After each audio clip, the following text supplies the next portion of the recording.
তো এখানে তোমার হচ্ছে যে এ একটা ভেক্টর, বি একটা ভেক্টর, বলা হচ্ছে ভেক্টর দ্বয়ের অভিলম্ব বরাবর অভিলম্বের দিকে একক ভেক্টর কত হবে, একক ভেক্টর কত হবে। আচ্ছা, এই দুইটা ভেক্টরের গিয়াসউদ্দিনের ইয়াটা কি তোমার কাছে আছে? না, গিয়াসউদ্দিনেরটা তো নাই না, ভেক্টরেরটা নাই। আচ্ছা, তাহলে গিয়াসউদ্দিনের পিডিএফটা দিয়ে দিচ্ছি তোমাকে পরে। আচ্ছা, তো আমরা ধরে নিচ্ছি যে একক ভেক্টর যেটা হবে, অভিলম্ব দিকে একক ভেক্টর বলতে যেটা বোঝানো হচ্ছে যে মনে করো এইটা হচ্ছে আমাদের একটা ভেক্টর এ, এটা একটা ভেক্টর বি, ঠিক আছে।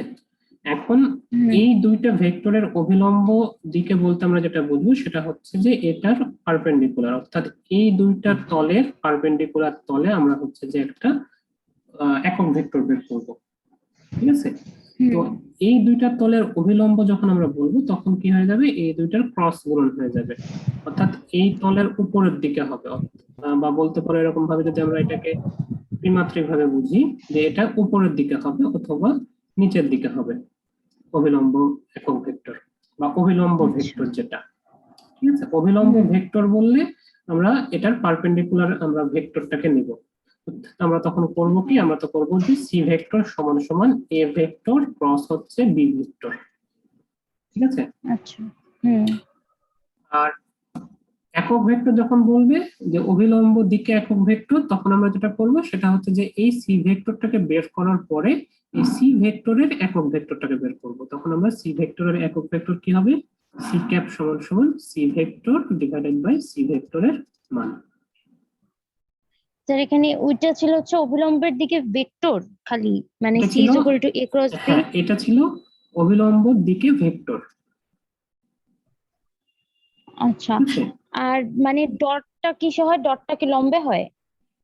ডট হচ্ছে যে আমরা এ ডট বি যখন আমরা করব তখন আমরা আসলে বুঝি যে তোমার জাস্ট এই এ এবং বি এই দুইটা পারপেন্ডিকুলার আছে কিনা, বা এই দুইটা ভেক্টর কোন কোন বরাবর কাজ করতেছে।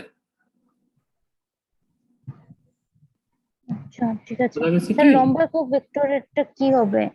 এটাই তো অভিলম্ব একক ভেক্টর যেটা, সেটাই তো লম্ব একক ভেক্টর।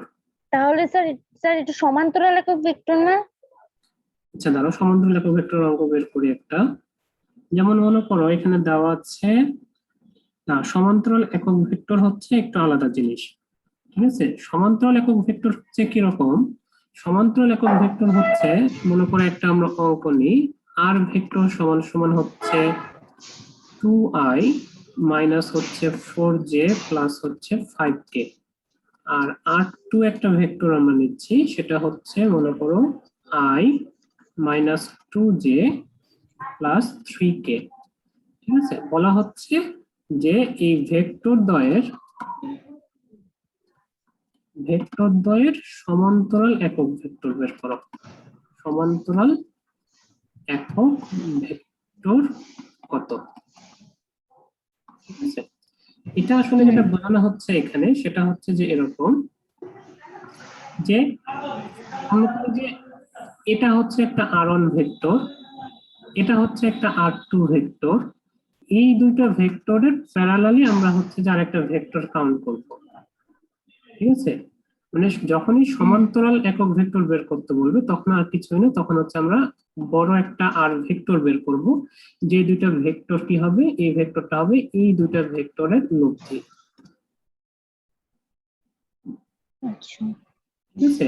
আর যখন অভিলম্ব বা লম্ব একক ভেক্টর বলবে তখন হচ্ছে আমরা কি করব, তখন আমরা ক্রস গুণন করব, ঠিক আছে। এরপরে তখন হচ্ছে যে এটা তো সমান্তরাল ভেক্টর বের করলাম, সমান্তরালের একক ভেক্টর, তখন হচ্ছে আমরা মনে করো একটা ছোট একটা আর ক্যাপ নিলাম, যেটা হচ্ছে আর ভেক্টর ডিভাইডেড বাই আর ভেক্টরের মান। স্যার এখানে r1 প্লাস r2 হবে উপরে, মানে লব্ধি ভেক্টরটা। হ্যাঁ, এই দুইটা আমরা যোগ করব। স্যার এটা, স্যার একটা মিনিট। হ্যাঁ দেখো কোথাও কি আছে কিনা।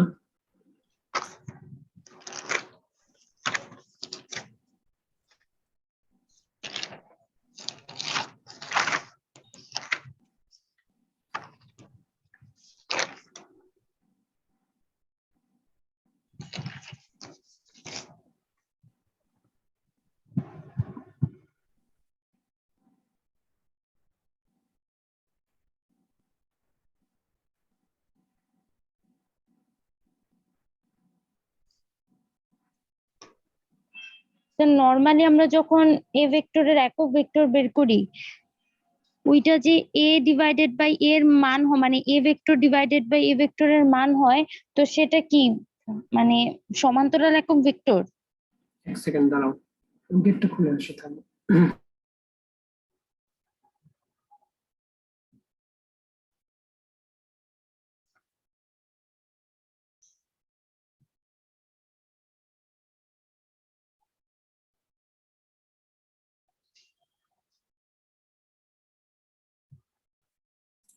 না, ওইটা তো আমরা জাস্ট হচ্ছে যে একক ভেক্টর বের করতেছি, আর এখানে আমরা যেটা করতেছি যে এই দুইটা ভেক্টরের প্যারালালি একটা একক ভেক্টর বের করতে চাচ্ছি। তো এই জন্য আমরা স্যার, এই, হ্যাঁ স্যার যে ফার্স্ট পেপারে যে ভেক্টরের যে অ্যাসাইনমেন্ট আছে, হ্যাঁ অ্যাসাইনমেন্টের মধ্যে স্যার একের 1 নাম্বারটা একটু দেখেন তো। দাঁড়াও,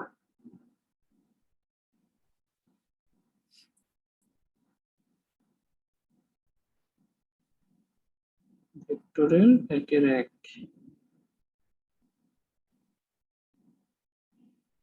যেখানে কি বলতেছে যে পি এবং কিউ দুটো ভেক্টর দেওয়া আছে, পি কিউ বের করলাম, বললো পি কিউ এর সমান্তরাল একক ভেক্টর করতে হবে। তাহলে তুমি এখন দেখো এখানে যে আমাদের পি কিউ এর সমান্তরাল একক ভেক্টর, এখানে তো আমরা জাস্ট হচ্ছে যে আহ, একক ভেক্টরটাকে বের করে নিয়ে আসতেছি, ওখানে জাস্ট বলতেছে সমান্তরাল একক ভেক্টর, কিন্তু আমরা দুইটা ভেক্টরের লব্ধিটাকে নিয়ে নিয়ে আসলাম, প্রথমে পি কিউটাকে বের করলাম, এরপরে ওই পি কিউ এর আমরা হচ্ছে যে সমান্তরাল একক ভেক্টর বের করতেছি। আচ্ছা ঠিক আছে, এখানে মানে তুমি দেখো পিকিউটা যে এখানে বের করতেছি, পিকিউ। পি পি একটা ভেক্টর, কিউ একটা ভেক্টর, ঠিক আছে। হুম এরপরে কিন্তু আমরা হুম এই দুটো ভেক্টরের একটা লব্ধি বের করতেছি বা অবস্থান ভেক্টর বের করতেছি, হুম। তারপরে এই ভেক্টরটাকে আমরা কি করতেছি, সমান্তরাল একক ভেক্টর বের করতেছি, আচ্ছা ঠিক আছে। ঠিক আছে। হুম।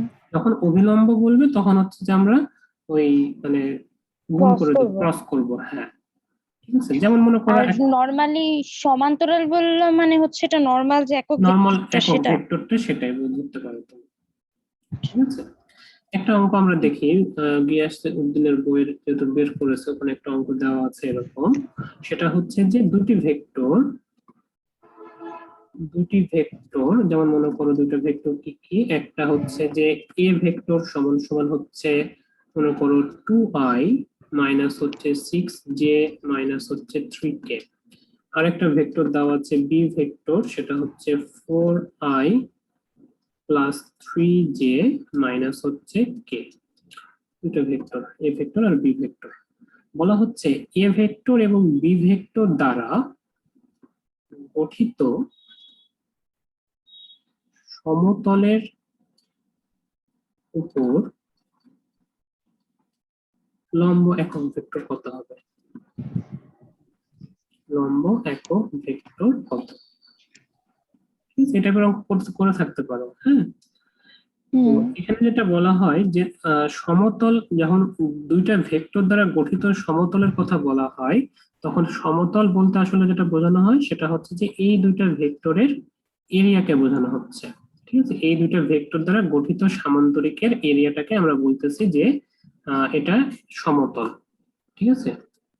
মানে ঠিক এটা আছে। হচ্ছে মনে করো একটা এ ভেক্টর, এটা হচ্ছে বি ভেক্টর, তাহলে এই দুইটা ভেক্টর দ্বারা যে এরিয়াটা সামান্তরিকটা গঠন করতেছে সেটাই আমরা বলি এটার সমগঠিত সমতল। তো এই তলের উপরে আমাকে বলেছে যে এই তলের উপরে তুমি হচ্ছে একটা লম্ব একক ভেক্টর বের করো। তো লম্ব একক ভেক্টর বের করার হুম জন্য আমরা এই তলের উপরে আমরা লম্ব একক ভেক্টর বুঝি আমরা যে আহ, এই তলের ক্ষেত্রফলের দিকটা কোন দিকে, তলের ক্ষেত্রফলের দিকটা কিন্তু এই বরাবর উপরের দিকে, এরিয়া, এরিয়ার, হ্যাঁ। ঠিক আছে, এরিয়ার দিক হুম হচ্ছে তোমার তল থেকে উপরের দিকে অথবা তল থেকে ভেতরের দিকে, ঠিক আছে। তাহলে এই হুম বরাবরই আমরা হচ্ছে যে একক ভেক্টরটাকে বের করতে চাচ্ছি। তাহলে আমরা নর্মালি কি করবো, আমরা নর্মালি সি ভেক্টর সমান সমান প্রথমে আমরা সমতলটা গঠন করে ফেলবো ক্রস গুণন করে, এরপরে এটার একক ভেক্টরটাকে বের করব। তাহলে সি ক্যাপ সমান সমান হচ্ছে সি ভেক্টর ডিভাইডেড বাই হচ্ছে মান, হুম। ঠিক আছে। ঠিক আছে। আচ্ছা, তাহলে এই ছিল তোমার হচ্ছে একক ভেক্টরের কাহিনী। আরো কিছু অঙ্ক আছে, এগুলো হচ্ছে যে বইগুলো দেখলেই বুঝতে পারবো। আজকে কিছু করবো আমরা এই টাইপের ম্যাথ, ঠিক আছে? দাঁড়াও, আজকের ম্যাথটা আমরা বের করে নিই।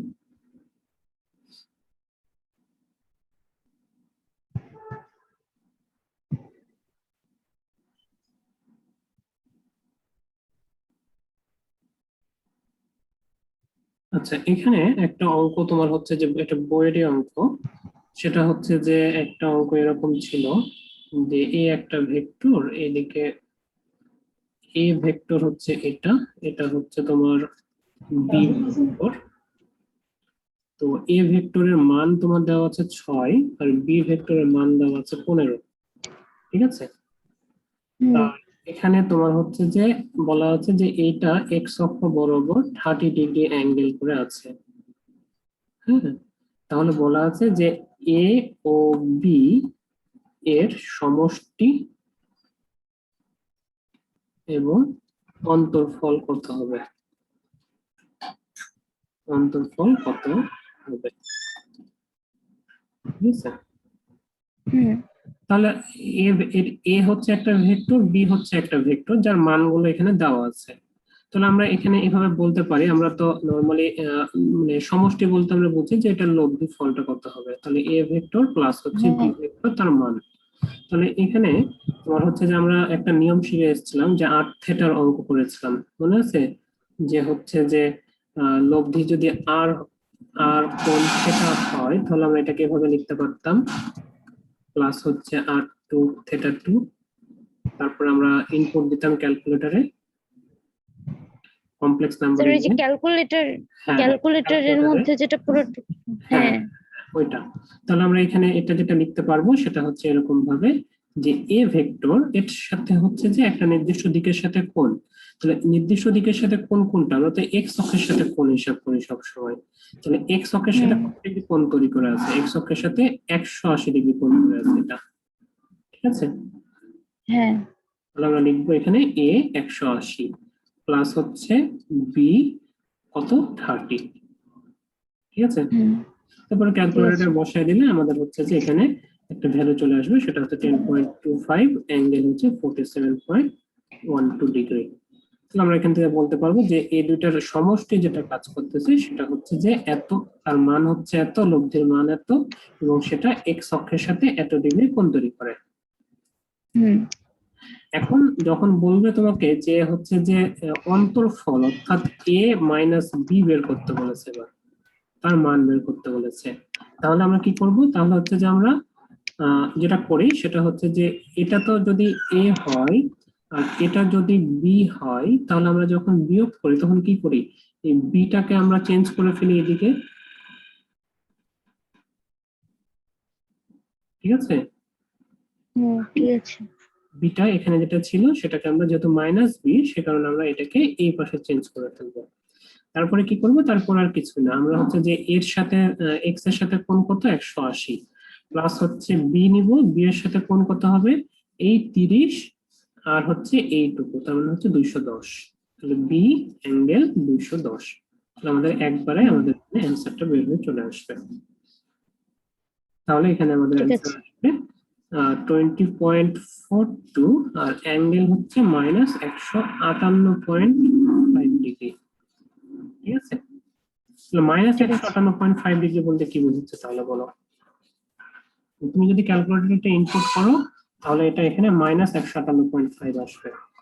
এটা -158.5 বলতে তাহলে কি বোঝাচ্ছে সেটা একটু বলো আমাকে। মানে এক্স অক্ষ, মানে এক্স অক্ষ না, এক্স অক্ষ, এক্স অক্ষের সাথে কোণ, কিন্তু মাইনাস আসতেছে।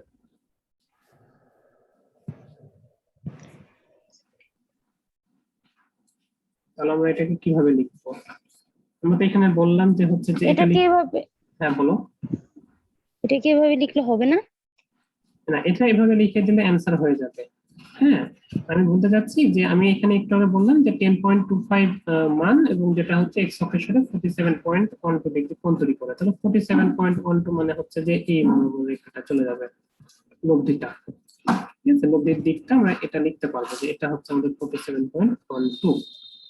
হ্যাঁ, কিন্তু আমাদের যখন হচ্ছে যে এইটা বলতেছে, তখন আমরা এটার লব্ধিটা কোন দিক বরাবর দেখাবো? ঘড়ির কাঁটার দিকে। ঘড়ির কাঁটার দিকে। তাহলে আমাদের অ্যাঙ্গেলটা হবে তখন এই বরাবর। ঠিক আছে, ঠিক আছে। এই অ্যাঙ্গেলটা দেওয়া আছে এখানে। ঠিক আছে, এখন কথা হলো যে ক্যালকুলেটরে এইটা কেন দিল, এটা বলতে পারবো যে এই ভ্যালুটা কেন দিল, পজিটিভ ভ্যালুটা না দিয়ে? উম, মানে ওই যে মুখ্য কোণ গৌণ কোণ টাইপের থাকে না, ওইটার জন্য। না, ওইটার জন্য না। মানে মুখ্য কোণ গৌণ কোণ ওটা না মনে হয়। সেটা হচ্ছে যে তোমার এই দিক থেকে যদি আমি কাউন্ট করতাম তাহলে হচ্ছে আমরা সবসময় এটা বড় ভ্যালু পেতাম, কারণ হচ্ছে স্যার 300। ওইটাই তো মুখ্য কোণ। ওটা মুখ্য কোণ গৌণ কোণ না? আচ্ছা, স্যার এই যে মুখ্য কোণটা একটু কম নিয়ে লাগে, মানে কম কোণ, মানে তাড়াতাড়ি মানে কোণটা এসে সবসময় পড়ে অক্ষতে। সবসময় হচ্ছে যে ছোট কোণটাকে উল্লেখ করতে হয়। হ্যাঁ ছোট কোণ, পজিটিভ হুম। পজিটিভ দিক থেকে হোক, নেগেটিভ দিক থেকে হোক, ছোট কোণটাকে উল্লেখ করতে হয়। এই কারণে এটা উল্লেখ হুম করা হয়েছে। তাহলে তোমাকে এটা হুম যখন লিখবা তখন হচ্ছে যে তোমাকে ভাষায় লেখার সময় এটা লিখে দিতে হবে যে এক্স অক্ষের সাথে তোমার হচ্ছে যে তুমি চাইলে এটাকে এভাবে লিখতে পারবা। তোমার হচ্ছে যে এটাও লিখে দিতে পারবো, অথবা তুমি চাইলে 360 থেকে এটা বিয়োগ করে লিখতে পারবা। ঠিক আছে? অর্থাৎ তোমার হুম 201 ডিগ্রি। ঠিক আছে, এভাবে ঠিক আছে। লিখতে পারবা। আচ্ছা, এরপরে তোমার হচ্ছে যে আচ্ছা, এরপরে তোমার হচ্ছে এখানে ক্রস গুণনের ক্ষেত্রে আমরা দেখেছিলাম এরকম যে ক্রস গুণন করলে আমরা কি পাই, যে ওই তলের সাথে লম্ব বরাবর একটা ভেক্টর পাই, তাই না? হুম হুম যে আমাদের দুইটা ভেক্টর, এ ভেক্টর এবং বি ভেক্টরকে আমরা ক্রস গুণন করলাম। এর সাথে যদি আমরা হচ্ছে যে এ ভেক্টরকে ডট গুণন করি তাহলে এটার ভ্যালু কত হবে? এটার ভ্যালু কত হবে বলো? এটার ভ্যালু কত? হ্যাঁ, এ ভেক্টর এবং বি ভেক্টরকে আমরা ক্রস গুণন করলাম, এর সাথে যদি আমরা এ ভেক্টরকে ডট গুণন করি তাহলে এটার ভ্যালু কত হবে? এটা একটু চিত্র আঁকো তাহলে বুঝতে পারবা। আচ্ছা, একটা মিনিট।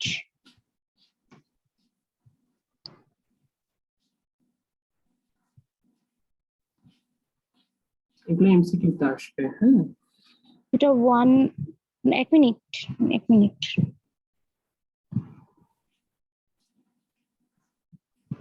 স্যার এই তো মনে হয়। না, এটার ভ্যালু হচ্ছে 0। কিভাবে?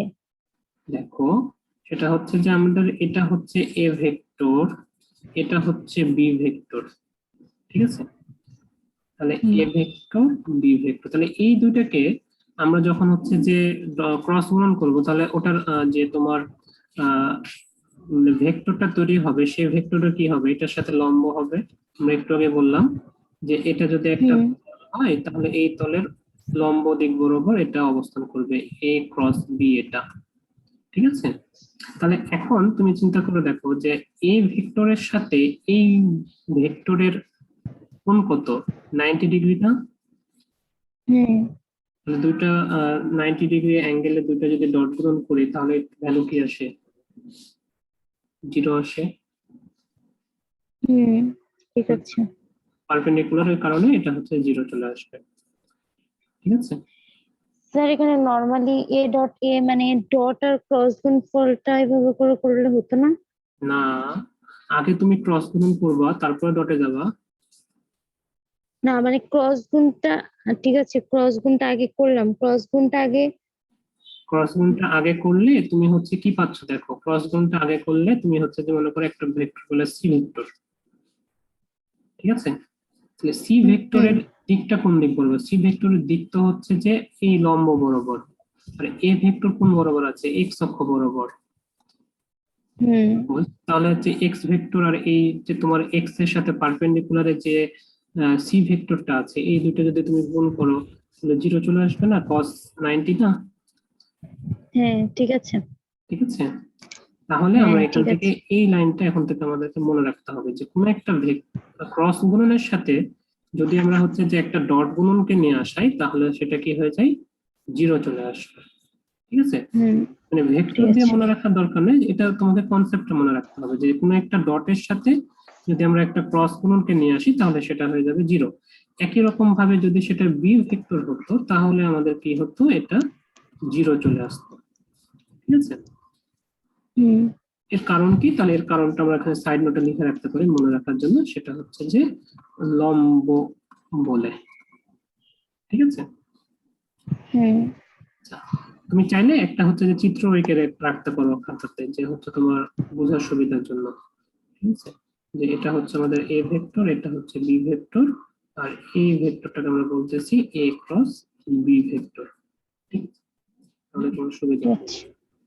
আচ্ছা, এটা গেল একটা কথা। এখন মনে করো তোমাকে বলা হচ্ছে এরকম যে A cross B vector into B cross A vector, এই দুটো ভেক্টর দেওয়া আছে, কিন্তু এখানে একটা ডট গুণন দেওয়া আছে। হ্যাঁ, তাহলে বলা হচ্ছে যে এই দুইটার মধ্যবর্তী কোণ কত।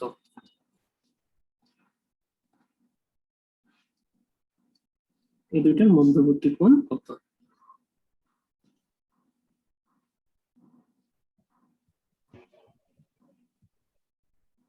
এটা বলতে পারবো?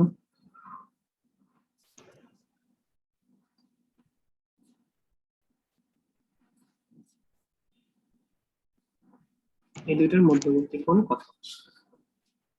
আচ্ছা দেখো এবার, সেটা হচ্ছে যখন আমরা হচ্ছে যে এটাকে এ ধরতেছি আর এটাকে বি ধরতেছি, তখন কি হচ্ছে, তখন যেটা হচ্ছে সেটা হচ্ছে যে আমরা এ ক্রস বি যখন করব তখন আমরা কি করব, আমাদের ডান হস্তের নিয়ম অনুসারে আমরা কি করি, এ থেকে বি এর দিকে আমরা একটা ঘুরে যাই, তাই না? ক্রস গুণন করলে এ থেকে বি এর দিকে ঘুরে সেটা আরেকবার বলেন, আচ্ছা, সেটা আরেকবার তখন বলেন। আমরা হচ্ছে ডান হস্তের নিয়ম করি, তখন আমরা কি করি, হুম, হাতের আঙ্গুলগুলোকে এ থেকে বি এর দিকে ঘুরাই আর বৃদ্ধ আঙ্গুলটা উপরের দিকে থাকে। ঠিক আছে, হ্যাঁ, তাহলে আমাদের বৃদ্ধ আঙ্গুলটা আমাদের দিক প্রকাশ করবে, তার মানে হচ্ছে যে এইটা হচ্ছে আমাদের দিক। তার মানে এই ভেক্টরটার দিক হচ্ছে কোনটা, এইটা। ঠিক আছে, হুম, এখন যখন আমরা হচ্ছে বি ক্রস এ করব তখন এটার দিকটা কোন দিকে হবে, তাহলে এটার দিকটা হবে কিন্তু এই দিকে। তাহলে আমরা এটাকে কোন দিক বরাবর পাবো, এই নিচের দিক বরাবর পাবো। নিচের দিকে। মানে এইটা হচ্ছে কার দিক, এখন হলুদটা হচ্ছে এইটার দিক। মানে এই দুইটা হুম, যখন আমরা গুণ করব বা ডট গুণন করব তখন আমাদের কি আসবে, এটা যদি আমরা ধরে নিই একটা ভেক্টর সি, এটা একটা ভেক্টর ডি, তাহলে সি ডট ডি। ঠিক আছে, তাহলে সিডি যদি আমরা করি দুইটা ভেক্টর, তাহলে মধ্যবর্তী গুণ অ্যাঙ্গেলটা তাহলে কত হবে, এইটার মধ্যবর্তী অ্যাঙ্গেল কত, একটা খাড়া উপরের দিকে একটা খাড়া নিচের দিকে, তাহলে মধ্যবর্তী অ্যাঙ্গেল হচ্ছে 180। ঠিক হুম, আছে, বোঝা গেছে? ঠিক আছে। হ্যাঁ, আচ্ছা, একই রকম ভাবে মনে করো যে একটা অঙ্ক এভাবে দেওয়া হলো, এই অঙ্কটাতেই যেটা হচ্ছে যে এ ক্রস বি ইন্টু হচ্ছে মাইনাস বি ক্রস এ, সবগুলো কিন্তু ভেক্টর। হ্যাঁ, হ্যাঁ, চিহ্ন দিই নাই, তারপরে ওটা ভেক্টর ধরে নেব। এটা হচ্ছে যে এই দুটার মধ্যবর্তী অ্যাঙ্গেল কত হবে। ঠিক আছে, হুম। তাহলে এটা একটু বলো দেখি, এটা পারবা? এটা তো একই দিকে হবে দুইটা। দুইটা একই দিকে হবে। ঠিক আছে, কারণ হচ্ছে হুম, আমরা এই বি ক্রস এ মানে হচ্ছে যে মাইনাস এ ক্রস বি আর কি, মাইনাসে মাইনাসে প্লাস হুম, হয়ে যাচ্ছে, তার মানে মধ্যবর্তী কোণ তখন হয়ে যাবে 0 ডিগ্রি। ঠিক আছে, হুম, ঠিক এই আছে। তো। আচ্ছা, এখন এটা পারলাম। তাহলে এখানে একটা জিনিস একটু মনে রাখো, সেটা হচ্ছে যে কোনো একটা ভেক্টর সমতলীয় হওয়ার শর্ত কি। ঠিক আছে, ভেক্টর সমতলীয় হওয়ার শর্ত। ঠিক আছে, অঙ্ক করতে দিবে, বলবে যে ভেক্টরটি সমতলীয় কিনা দেখাও। হ্যাঁ, যে হুম, কোনো অঙ্ক করতে হুম, দিলে এটা দেখানো মানে দেয় এটা সাধারণত। তাহলে এটার শর্তগুলো হচ্ছে এরকম, যে এক নম্বর শর্ত হচ্ছে যে এ ডট হচ্ছে বি ক্রস সি, যে কোনো ভেক্টর হতে পারে, এটা সমান সমান 0 হবে। ঠিক আছে, হুম, এই তিনটা ভেক্টর ঠিক তখন আছে। কি হয়ে যাবে, এই তিনটা ভেক্টর সমতলীয় হয়ে যাবে। অথবা বলা হবে যে তোমার এ ক্রস বি ডট সি, এটা হলেও তোমার হচ্ছে যে 0 হবে। মেন কথা হচ্ছে যে দুইটা দুইটা ভেক্টরের ক্রস আর একটার সাথে ডট হলে সেটা সমতলীয় হয়ে যায়। আরেকটা ভেক্টর হুম। হচ্ছে মনে করো যে তিনটাই যদি তোমার হচ্ছে যে ক্রস গুণন হয়, তিনটা ভেক্টরে যদি ক্রস গুণন হয় তাহলে সেটা সমতুল্য ভেক্টর হিসেবে ধরবো আমরা। আরেকটা স্যার 3 হচ্ছে নাম্বার, তিনটা ভেক্টরই ক্রস, স্যার তাহলে 3 নাম্বার, হ্যাঁ বলো বলো। স্যার ওই যে ম্যাথের মধ্যে যখন করতে দেয় তখন তো আমরা প্রথম দুইটা অ্যাপ্লাই করি, তো 3 নাম্বারটা অ্যাপ্লাই করলেও হবে? হ্যাঁ, এটাতেও আমরা হচ্ছে যে সমতুল্য ভেক্টর পাবো। ও, ঠিক আছে। ঠিক আছে। আরেকটা হচ্ছে যে তোমার উম এই এই কয়টাই মনে রাখো, একটা ভেক্টর কত দুইটা ভেক্টর দ্বারা প্রকাশ করা যাবে। আচ্ছা, তাহলে এই আরেকটা হচ্ছে এইভাবে লেখা আছে, এটা হচ্ছে যে আমরা উদাহরণে গেলে হয়তো পাবো এরকম যে একটি ভেক্টরকে অপর দুইটি ভেক্টর দ্বারা প্রকাশ করা হলে আমরা হচ্ছে সমতুল্য ভেক্টর পাই। এটা আমরা হচ্ছে উদাহরণে গেলে হয়তো পাইতে পারি। অপর অপর দুইটি ভেক্টর দ্বারা প্রকাশ করা গেলে, প্রকাশ করা যাবে। ঠিক আছে, এটা হয়তো আমরা উদাহরণে গেলে দেখতে পাবো। হ্যাঁ, স্যার এই 4 নাম্বারটা কি বুঝালো? আমরা উদাহরণে একটু যাই তাহলে হয়তো বা জিনিসটা পাইতে পারি। এটা লেখা ছিল, আমি হচ্ছে যে একটু দেখি উদাহরণ এগুলো আছে কিনা। ঠিক আছে, আচ্ছা। মানে এটা বোঝাচ্ছে এরকম যে হচ্ছে যে মনে করো যে বি ক্রস সি করতেছি আমরা, হ্যাঁ, এইটাকে আমরা যদি মনে করো যে আরেকটা ভেক্টর এ দ্বারা রিপ্রেজেন্ট করি, ঠিক আছে, এবং এই হুম। এ ভেক্টরকে আমরা হচ্ছে যে এ দ্বারা যদি ডট গুণন করি তাহলে হচ্ছে যে আমরা জিরো ভেক্টর পাবো। ঠিক আছে, এটাই বোঝানো হচ্ছে এখানে। হ্যাঁ, হ্যাঁ, এটাই বোঝানো হচ্ছে এখানে। ঠিক আছে, ঠিক আছে। তো সমতুল্য ভেক্টরটা এটা কোন জায়গাতে কাজে দিবে সেটা হচ্ছে যে এখানে মনে করো বলা হচ্ছে এরকম যে এ একটা ভেক্টর, এ একটা ভেক্টর যার মান হচ্ছে যে 2i প্লাস হচ্ছে 3j মাইনাস হচ্ছে 4k, বা হচ্ছে যে বি একটা ভেক্টর যেখানে তোমার দেওয়া আছে 2i মাইনাস হচ্ছে 3j প্লাস হচ্ছে 7k, বা সি একটা ভেক্টর যেটার ভ্যালু হচ্ছে 4i plus 3j minus ak। ঠিক আছে, এখানে একটা কনস্ট্যান্ট দিয়ে রেখেছি যার ভ্যালু হচ্ছে a। বলা হচ্ছে যে ভেক্টর মানে এই তিনটা ভেক্টর সমতলীয় হলে, সমতলীয় হলে আমরা হচ্ছে যে এ এর মান কত হবে সেটা বের করতে বলা হয়েছে, এ এর মান কত। ঠিক হুম, আছে, ঠিক তাহলে আছে। সমতুল্য ভেক্টর বলতে আমরা যেটা বুঝি সেটা হচ্ছে যে আমরা একটু আগে দেখলাম যে এই তিনটা ভেক্টরে cross, A dot B cross C. A ও, ডট হুম। বি ক্রস সি বলতে পারি আমরা, বা এটা আসলে আলটিমেটলি আমরা সমতুল্য ভেক্টরে আমরা হচ্ছে ম্যাথে আমরা সরাসরি যেটা করি সেটা হচ্ছে যে এই তিনটা ভেক্টরকে আমরা হচ্ছে যে নির্ণায়ক মানটা বের করি। ঠিক আছে, নির্ণায়ক মানটা বের করি হ্যাঁ। বলতে এই এইটা তোমার হচ্ছে যে 2 - 3 7 আর হচ্ছে 4 3 a, এ নির্ণায়ক মানটা সমান সমান আমরা জিরো ধরে নিয়ে তখন হচ্ছে এ এর ভ্যালুটা বের করে নিয়ে আসি। হুম, ঠিক আছে, মানে এত কিছু আমরা ঠিক তখন আছে। চিন্তা করা লাগবে না। আগের যে শর্তগুলো মানে দিলাম, ওই যে 3টা ক্রস করে দিব? হ্যাঁ, তিনটা ক্রস করে দিলে আমাদের তখন আমরা সরাসরি নির্ণায়কে চলে যাব। তাহলে নির্ণায়কে চলে গেলে হুম, এর ভ্যালুটা আমরা জিরো ধরে নেব, তাহলে আমাদের অ্যান্সারটা চলে আসবে। ঠিক আছে, হুম, হুম। আচ্ছা, আরেকটা জিনিস সেটা হচ্ছে তোমার কোন একটা ভেক্টর সমান্তরাল কিনা। তোমার হচ্ছে বলা হলো যে এই দুইটা ভেক্টর মনে করো, বলা হলো যে এই দুইটা ভেক্টর সমান্তরাল কিনা চেক করে দেখাও। ঠিক আছে, তো ঠিক আছে। দুইটা ভেক্টর সমান্তরাল হলে আমরা কি করি, দুইটা ভেক্টর সমান্তরাল হলে মূলত আমরা এই ফর্মুলাটা অ্যাপ্লাই করি যে a1/a2 সমান সমান হচ্ছে b1/b2 সমান সমান c1/c2। ঠিক আছে, মানে দুইটা ভেক্টর যদি হুম, সমান্তরাল হয় তাহলে হচ্ছে আমাদের এই অনুপাতগুলো কি থাকবে, সমান থাকবে। ঠিক আছে, আচ্ছা। হুম, দিয়ে এটা আমরা হচ্ছে, অবজেক্টিভের জন্য। এটা অবজেক্টিভের জন্য একটা শর্টকাট বলতে পারো। যেমন একটা মনে করে একটা অঙ্ক যদি আমরা এরকম ভাবে নিই, এগুলো হচ্ছে দাঁড়াও, স্যার হ্যাঁ, এখানে, স্যার একটু লিখে দেন সমান্তরালটা, যে আমি স্ক্রিনশট নিতেছি পরে বুঝবো না। আচ্ছা লিখে দিচ্ছি, এটা হচ্ছে যে সমান্তরাল হবার শর্ত। ঠিক আছে, দুইটা ভেক্টর একটা ম্যাপ দিলে বুঝতে পারবে, দুইটা ভেক্টর সমান্তরাল হবার শর্ত।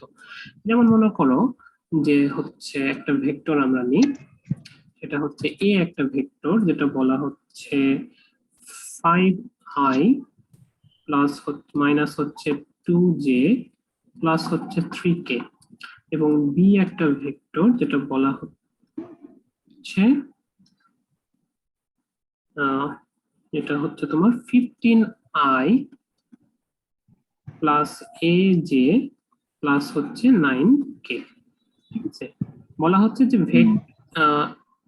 এ এর মান কত হলে ভেক্টর দ্বয় সমান্তরাল, ভেক্টর দ্বয় সমান্তরাল। ঠিক আছে, তাহলে আমরা এটা নর্মাল তোমার হচ্ছে সমান্তরালের শর্ত অনুসারে গুণ করে দেখতে পারি যে আমাদের হচ্ছে যে থিটার ভ্যালু 0 আসতেছে কিনা। ঠিক আছে, মানে থিটার ভ্যালু যে a ক্রস b তে আমরা হচ্ছে ধরে নিব যে থিটার ভ্যালু 0 ধরে আমরা হচ্ছে যে ক্রস গুণন করব, নির্ণায়কের ভ্যালু বের করার সময় আমরা এর ভ্যালু পেয়ে যাব 0 ধরে। তো এত কিছু করার এখন আমাদের মানে দরকার নাই আর।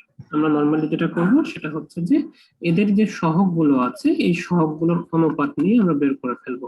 তাহলে প্রথমে এক্স এর যে সহগগুলো আছে এটা অনুপাত নিলে আমরা পাবো হচ্ছে 1/3। হ্যাঁ, একই রকম ভাবে যদি আমরা শেষেরটার অনুপাত নিই তাহলে দেখো এটা হচ্ছে 1/3 আসতেছে জেড এর। একই রকম ভাবে আমরা যদি এটাকেও আমরা যদি করি যে -2/a, মাইনাস নিতে হবে কিন্তু এখানে খেয়াল রাখতে হবে চিহ্ন সহ। এটা সমান 1/3, এই তিনটাই আমাদের হচ্ছে যে সমান হওয়া লাগবে। তাহলে এখান থেকে আমরা a সমান সমান সহজেই পেয়ে যাব কি -6। ঠিক আছে, তো এটা চেক করার সময় একটু খেয়াল রাখবা এটা। ঠিক আছে, আর যখন এইটা তোমার হয়ে যাবে কি, এটা যদি লম্ব ভেক্টর বলে যে এটা লম্ব হলে কি হবে, যে এই দুইটা ভেক্টর তোমার সমান্তরাল না বলে বলো যে এই দুইটা ভেক্টর লম্ব হবে। ঠিক আছে, তখন আমরা যেটা করব, এখানে তো অ্যান্সারটা আসলে আসবে না যদিও জাস্ট বলতেছি, সেটা হচ্ছে যে তোমার a1 a2 প্লাস হচ্ছে b1 b2 প্লাস হচ্ছে c1 c2 সমান সমান 0 ধরবো। ঠিক আছে, ঠিক আছে, দাঁড়াও দেখি ঠিক আছে কিনা জিনিসটা।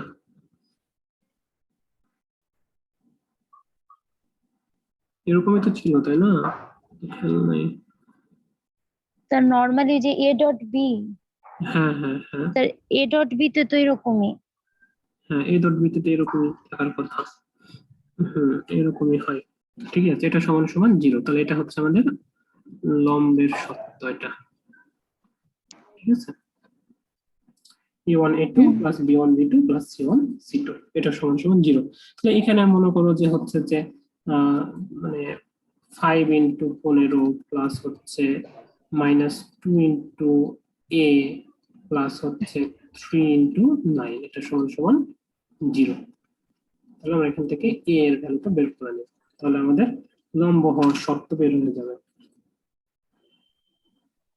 ঠিক আছে, ঠিক আছে, আচ্ছা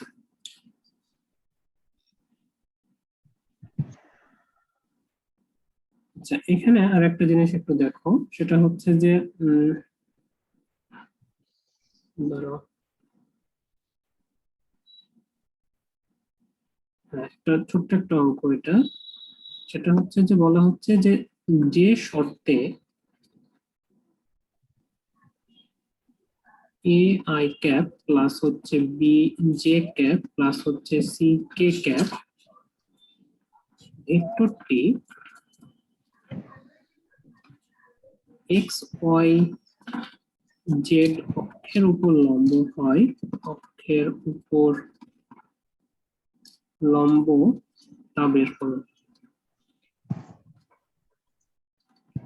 ঠিক আছে, তোমাকে বলেছে যে এ একটা ভেক্টর, এই টোটালটা একটা ভেক্টর, এই ভেক্টরটা 3টা অক্ষের উপরে লম্ব হবে এমন একটা শর্ত তোমাকে বের করতে হবে। ঠিক আছে, তাহলে শর্তটা কি হবে? তাহলে আমরা মনে করো যে এই যে ভেক্টরটা আছে এইটা, এই ভেক্টরটার আমাদের এক্স অক্ষ বরাবর একটা উপাংশ আমরা নিলাম, ঠিক আছে, এক্স অক্ষ বরাবর উপাংশ। এক্স অক্ষ বরাবর উপাংশ নিলে আমরা কি পাবো বলতো? এই ভেক্টরটার, এই টোটাল ভেক্টরটার এক্স অক্ষ বরাবর উপাংশ আমরা পাবো এ আই ক্যাপ, তাই না? তাহলে আমাকে বলেছে যে এক্স অক্ষের সাথে লম্ব হবে, এই ভেক্টরটা এক্স অক্ষের সাথে লম্ব হবে। তার মানে এক্স অক্ষের সাথে লম্ব হওয়া মানে কি? এ আই ক্যাপ ইন্টু হচ্ছে A I cap plus B J cap plus হচ্ছে সি কে ক্যাপ সমান সমান 0। ঠিক আছে, মানে এই ভেক্টরটা এক্স অক্ষের সাথে লম্ব হবে, তাহলে এক্স অক্ষের দিকে একটা উপাংশ আমরা ধরে নিলাম, এই উপাংশের সাথে আমরা এইগুলো গুণ করে দিলাম যেহেতু লম্ব হবে তাই। তাহলে আমরা এখান থেকে যেটা পাবো সেটা হচ্ছে যে এ স্কয়ার সমান সমান 0 বা এ সমান সমান 0 পাবো। একই রকম ভাবে আমরা বলতে পারবো যে একই রকম ভাবে তাহলে অয় অক্ষ বরাবর নিলে কি হবে? অয় অক্ষ বরাবর নিলে বি সমান সমান 0 হবে, আর জেড অক্ষ বরাবর নিলে সি সমান সমান 0 হবে। ঠিক আছে, তাহলে আমাদের এই শর্তটা আসলে কি হবে? শর্তটা দাঁড়াচ্ছে হচ্ছে এ সমান সমান বি সমান সমান সি সমান সমান 0। ঠিক আছে, ঠিক আছে। আচ্ছা, এরপরে আমাদের হচ্ছে যে আরেকটা অঙ্ক আমরা দেখি এরকম, সেটা হচ্ছে যে f1 প্লাস হচ্ছে যে f2 এটা সমান সমান হচ্ছে 16। ঠিক আছে, এবং f1 ভেক্টর প্লাস হচ্ছে f2 ভেক্টর সমান সমান হচ্ছে 8।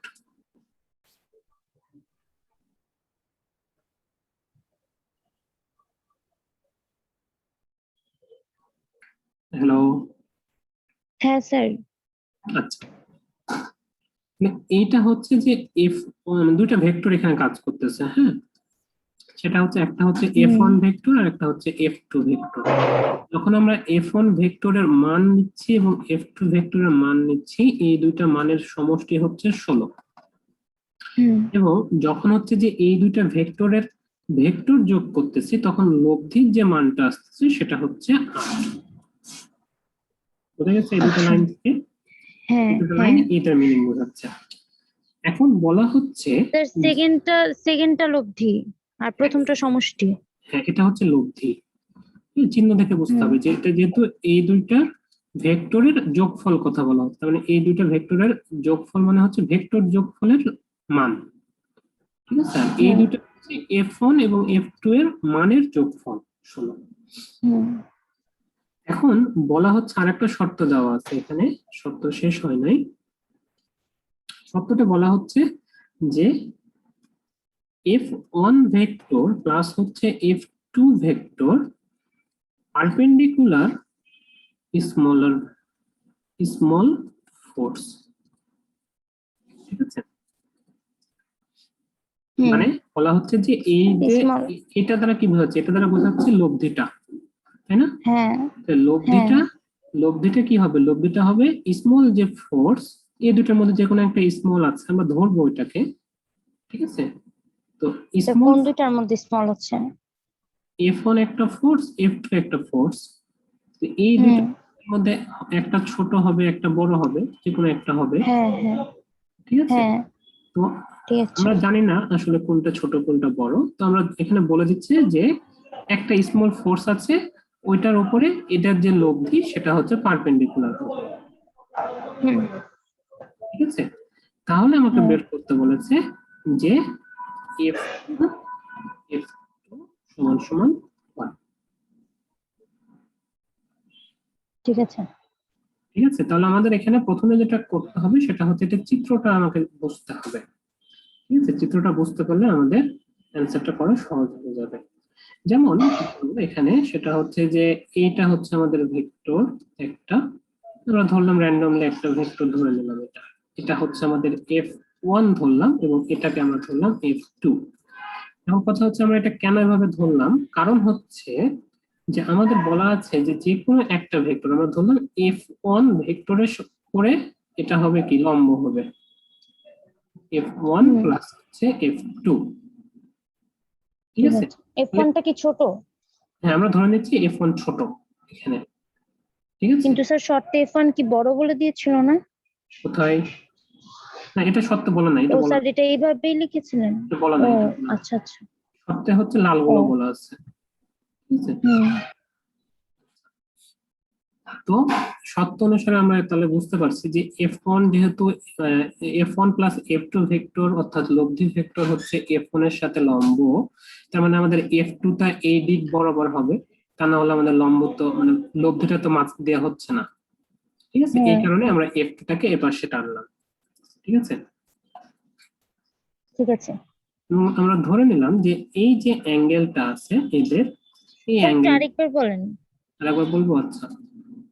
তো এখানে দেখো যে আমাদের শর্ততে কি দেওয়া আছে যে F1 এবং F2 এর লব্ধি যেটা হবে সেটা হচ্ছে স্মল ফোর্সের উপরে লম্ব, ঠিক আছে? হুম তাহলে আমরা এই স্মল ফোর্স আমরা ধরলাম F1, তার উপর আমরা লম্ব আকারে F1 প্লাস F2 আঁকালাম, ঠিক আছে? হুম তো এখন লম্ব আমাদের লব্ধি যদি এইটা হয় তাহলে আমাদের আরেকটা ভেক্টর কি হবে?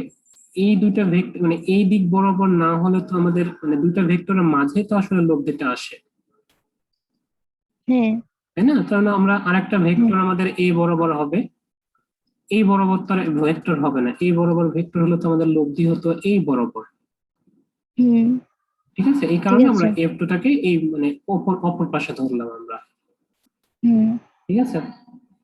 ঠিক আছে।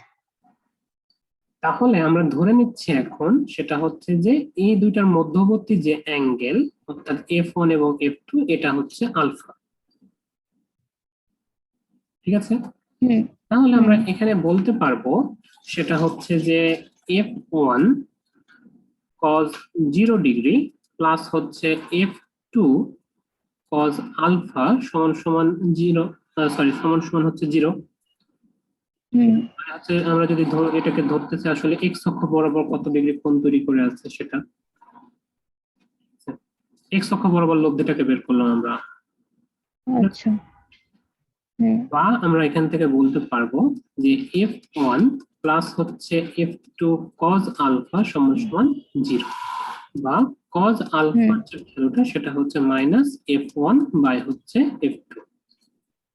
হুম এখন আমাদের এখানে একটা ভ্যালু দেওয়া ছিল সেটা হচ্ছে যে এরকম F1 ভেক্টর প্লাস হচ্ছে F2 ভেক্টর সমান সমান হচ্ছে 8, হ্যাঁ বা এটা যেহেতু লব্ধি কারণ আমরা এটাকে এভাবে লিখতে পারবো সেটা হচ্ছে যে F1 স্কয়ার প্লাস হচ্ছে F2 square plus 2 F1 F2 cos alpha সমান সমান 8 স্কয়ার। হ্যাঁ জাস্ট লব্ধিটাকে আমরা ভাঙায় নিয়ে আসলাম আর কি, ঠিক আছে? হুম বা আমরা হচ্ছে যে এখানে এখন খেয়াল করে দেখো যে আমাদের F1 স্কয়ার প্লাস হচ্ছে F2 square plus 2 F1 F2 cos আলফার ভ্যালু আমরা জানি সেটা হচ্ছে মাইনাস F1 বাই F2 সমান সমান হচ্ছে 64, ঠিক আছে? এখান থেকে আমরা হ্যাঁ যদি ক্যালকুলেশন করি তাহলে যেটা পাবো সেটা হচ্ছে এখানে যে F2 স্কয়ার মাইনাস হচ্ছে F1 স্কয়ার সমান সমান হচ্ছে 64। F2 এবং হ্যাঁ F2 কেটে যায়, মাইনাস 2 F1 স্কয়ার হয়, তাহলে এখানে প্লাস F1 স্কয়ার আছে তার মানে একটা মাইনাস চলে আসে। তো এটা সমান ঠিক সমান আছে। তুমি খেয়াল করে দেখো যে এটাকে তুমি এটা লিখতে পারবা F2 plus F1 into F2 minus F1 সমান সমান 64। আমরা হ্যাঁ F2 প্লাস F1 এর ভ্যালু জানি, এটা কত? এটা হচ্ছে 16 ইন্টু F2 মাইনাস F1 সমান সমান হচ্ছে 64, ঠিক আছে?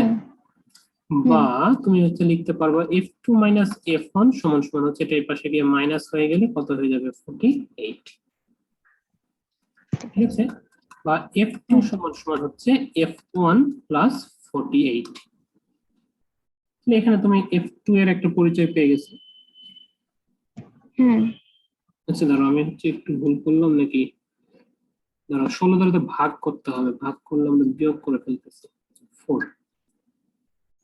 ঠিক আছে? এটা দ্বারা ভাগ হচ্ছে এখানে, তাহলে এটা 4 হয়ে যাবে, আমি বিয়োগ করতেছিলাম, ঠিক আছে? ঠিক আছে। তাহলে F2 এর পরিচয় তুমি পেয়ে গেছো। তাহলে এখন তুমি F1 আর F2 এর ভ্যালু জানো, যে হচ্ছে যে F1 প্লাস হচ্ছে F2 এটা সমান সমান 16। তাহলে হুম F1 প্লাস হচ্ছে F1 প্লাস 4 সমান সমান 16। তাহলে হচ্ছে তোমার F1 এর ভ্যালু আসবে 6, 6 আসবে, হ্যাঁ 6, ঠিক আছে? আর হুম F2 এর ভ্যালু আসবে হচ্ছে 10, 10। ঠিক আছে? তাহলে আমাদের পুরো অঙ্কটা আমাদের কমপ্লিট হয়ে গেল। ঠিক আছে, তাহলে এই নতুন পুরো অঙ্ক তুমি দাঁড়াও, এই যে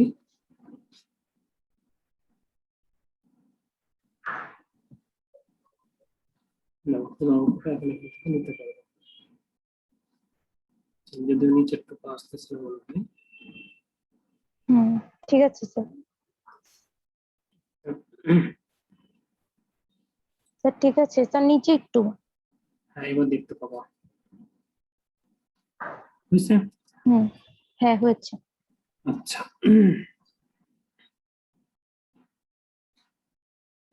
আচ্ছা তাহলে আমরা মোটামুটি গুছাই নিয়েছি।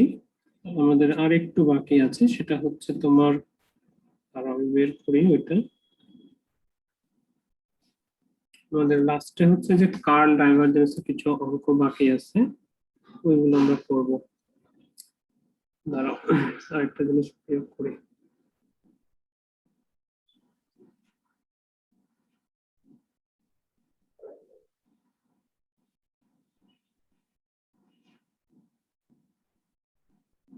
আচ্ছা, আমরা হচ্ছে যে ভেক্টরে কিন্তু ডিফারেন্সিয়েশনও করতে পারি, তাই না? তোমার হচ্ছে যে তাৎক্ষণিক বেগ বের করা, যেমন মনে করো একটা অঙ্ক দিই আমরা, সেটা হচ্ছে যে কোনো একটা কণার, লিখো, লিখে ফেলো। স্যার এক মিনিট।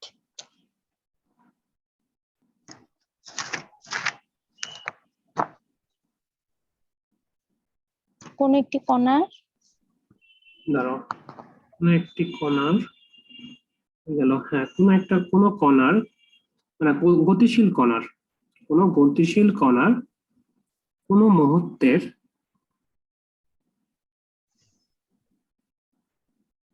মুহূর্তের গতিশীল কণার কোনো মুহূর্তের অবস্থান ভেক্টর আর অবস্থান ভেক্টর। অবস্থান ভেক্টর আর ছোট হাতের আর সমান সমান হচ্ছে, আমি লিখে দিচ্ছি দেখো, যে I cause omega E plus হচ্ছে জে সাইন ওমেগা টি দ্বারা সূচিত। অবস্থান ভেক্টর আর সমান সমান I cause omega T plus হচ্ছে জে সাইন ওমেগা টি দ্বারা সূচিত। এখানে ওমেগা হচ্ছে একটি ধ্রুবক, এখানে ওমেগা হচ্ছে ধ্রুবক।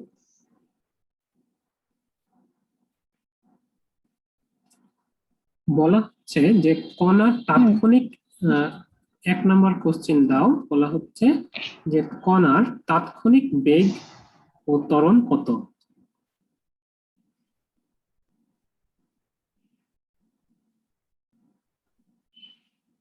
তাৎক্ষণিক বেগ এবং ত্বরণ কত? হুম 2 নম্বর কোশ্চেনে বলা হচ্ছে দেখাও যে আর ভেক্টর প্লাস হচ্ছে ভি ভেক্টর, আর ভেক্টর প্লাস না সরি, আর vector cross V vector equal ধ্রুব ভেক্টর।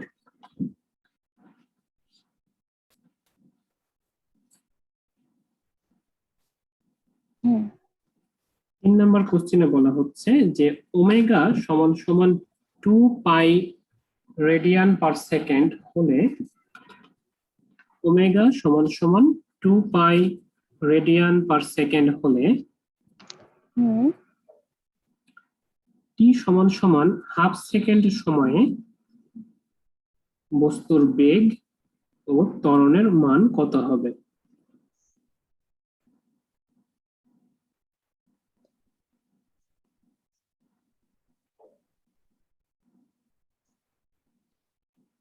হুম। ঠিক আছে, তাহলে আমাদের এখানে হ্যাঁ। প্রথমে আমাদের কোণার একটা অবস্থান দেওয়া ছিল, সেটা হচ্ছে আচ্ছা আমাদের। স্যার, হ্যাঁ বলো। গত ক্লাসে যখন হচ্ছে গিয়ে যে আরে এই যে গত ক্লাসে যখন হচ্ছে কোসাইনের দিকটা দেখিয়েছিলেন না? হ্যাঁ, দিক কোসাইন। হ্যাঁ, দিক কোসাইনটা। তো ওইখানে মানে ওইখানে যে একটা ম্যাথ দিয়েছিলেন না, ম্যাথ বলতে হচ্ছে যে এক্স ওয়াই জেড, মানে ত্রিমাত্রিক ব্যবস্থা, মানে দুইটা কোণ দেওয়া ছিল, গামাটা বের করার কথা। হ্যাঁ হ্যাঁ হ্যাঁ। স্যার এখানে গামাটা না, মানে যেটা আপনি দিয়েছেন ওইটা আসতেছে না ক্যালকুলেশন। আসতেছে না? আচ্ছা, না। দেখতে হবে তাহলে আমার কোথাও, আমার ওখানে ভুল আছে কিনা। দাঁড়াও।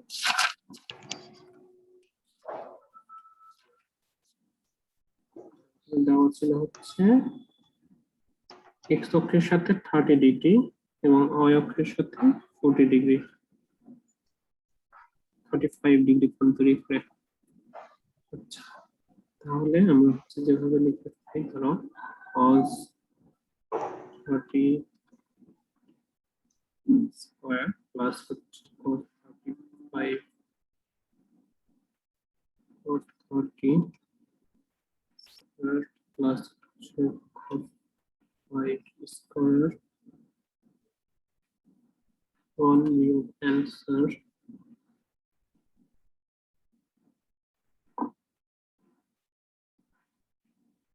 স্যার আসছে? না, তারা আসতেছে না।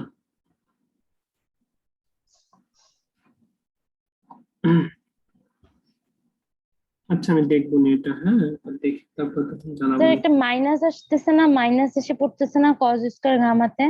হ্যাঁ, আচ্ছা থামো, দাঁড়াও, এটা তো রেডিয়ানে মাইনাস রেডিয়ানে নিতে হবে না, রেডিয়ান তো না, ডিগ্রিতে দেওয়া আছে। আচ্ছা আমি দেখবো একবার, হ্যাঁ দেখি জানাবো নি তোমাকে। আচ্ছা, ঠিক আছে। হুম। মাইনাস চলে আসতেছে। আচ্ছা, তাহলে এখানে তুমি দেখো যে আমাদের একটা আর ভেক্টর দেওয়া আছে। তাহলে আর ভেক্টর তোমার কাছে যখন তুমি জানো যে আর ভেক্টর সমান সমান হচ্ছে I cos omega T plus হচ্ছে জে সাইন ওমেগা টি, তাহলে আমরা বের হুম। করবো কি ভি ভেক্টর, তাই না? সরি, হ্যাঁ। বেগ বের করতে যাচ্ছি। তাহলে বেগ হুম। বেগ বের করতে চাইলে আমরা জানি যে সরণকে আমাদের কি করতে হবে, অবস্থানকে আমাদেরকে সময়ের সাপেক্ষে ডিফারেন্সিয়েশন সময় করতে দিয়ে। হবে। তাহলে যদি সময় দিয়ে আমরা ডিফারেন্সিয়েশন করতে চাই, তাহলে এইটা ডিফারেন্সিয়েশন করলে হয়ে যাচ্ছে আমাদের, আর কিছুই না। হুম। তাহলে এটা ডিফারেন্সিয়েশন করে বলতে আমরা কি বুঝবো, এটা ডিফারেন্সিয়েশন করা মানে ওমেগাটা আমাদের সামনে চলে আসবে। সরি, তাহলে আমাদের এটা ডিফারেন্সিয়েশন যখন আমরা করব তাহলে হচ্ছে omega minus sine omega T I cap, ঠিক আছে, হুম। Minus omega sine omega T plus মানে আই ক্যাপ, আর এটা হয়ে যাবে কি plus omega into sine omega T J cap, sir cause. Sorry cos, হ্যাঁ cos omega T J cap, ঠিক আছে। এখন এখান থেকে হুম। যদি আমরা ত্বরণ বের করতে চাই, ত্বরণ বের করতে হলে কি করতে হবে, এইটাকে আবার ডিফারেন্সিয়েশন করতে হবে, আর কিছুই না। হুম। ত্বরণ হ্যাঁ। সমান সমান হবে ডিভি বাই ডিটি। তো এগুলো সহজ আছে, এগুলো এরপরে তোমাকে কি করতে বলেছে, এরপরে এটা এটা বের করে নিবা, হ্যাঁ। এরপরে তোমাকে বের হুম। করতে বলেছে যে আর ক্রস ভি বের করতে বলেছে। তাহলে আর ক্রস ভি অর্থাৎ ভি তুমি পেয়েছো এখানে, এখানে তোমার আর দেওয়া আছে, তার মানে এই দুইটা ক্রস হুম। পূরণ করবা, দেখবা যে হচ্ছে সব হুম। কাটাকাটি চলে যাবে, একটা ধ্রুব সংখ্যা থাকবে। স্যার ধ্রুব সংখ্যাটা কি হবে? আচ্ছা এক সেকেন্ড, ধ্রুব সংখ্যাটা হচ্ছে তোমার কে ওমেগা, কে ঠিক আছে। ওমেগা আর। হ্যাঁ, এটা সমান সমান তুমি একটা ভ্যালু পাবে, সেটা হচ্ছে যে কে ওমেগা, যেহেতু তোমার বলে হুম। দেওয়া আছে ওমেগা হচ্ছে একটা ধ্রুব সংখ্যা, তার মানে এটা হচ্ছে একটা ধ্রুব রাশি, ঠিক আছে। আচ্ছা। হুম।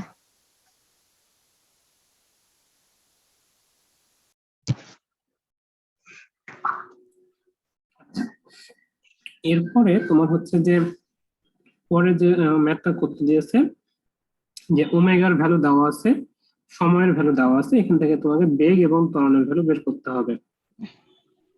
ঠিক আছে, তাহলে বেগের বেগের এই জায়গাতে তুমি হচ্ছে কি করবা, ওমেগা এবং হচ্ছে যে সময়ের যে ভ্যালুটা আছে সেটা বসাই দিবা। ঠিক আছে, স্যার কোন জায়গায়? ভি এর একটা ইকুয়েশন তুমি নিয়ে এসছো না এই জায়গা থেকে, এই যে এটা ভি এর ইকুয়েশন, এখানে তোমার হচ্ছে ত্বরণের ইকুয়েশন, এখানে তুমি কি করবা, এই ওমেগা এবং সময়ের যে মানটা বলা আছে এটা বসাই দিবা। ও আচ্ছা, ঠিক আছে, ঠিক আছে। হ্যাঁ, তারপরে এখানে তো তোমার আই থাকবে, এখানে জে থাকবে, তোমাকে কি করতে হবে, এটা ভেক্টর, তোমাকে এখানে বসানোর পরে এই ভেক্টরটার মানটাকে বের করে আনতে হবে। মানে ভি আর এ দুইটা না, মানে দুইটা বের করার পর তারপর দুইটার আলাদা মান বের করতে হবে। দেখো আমি বলি, এটা তো ভেক্টর রাশি, তাই না?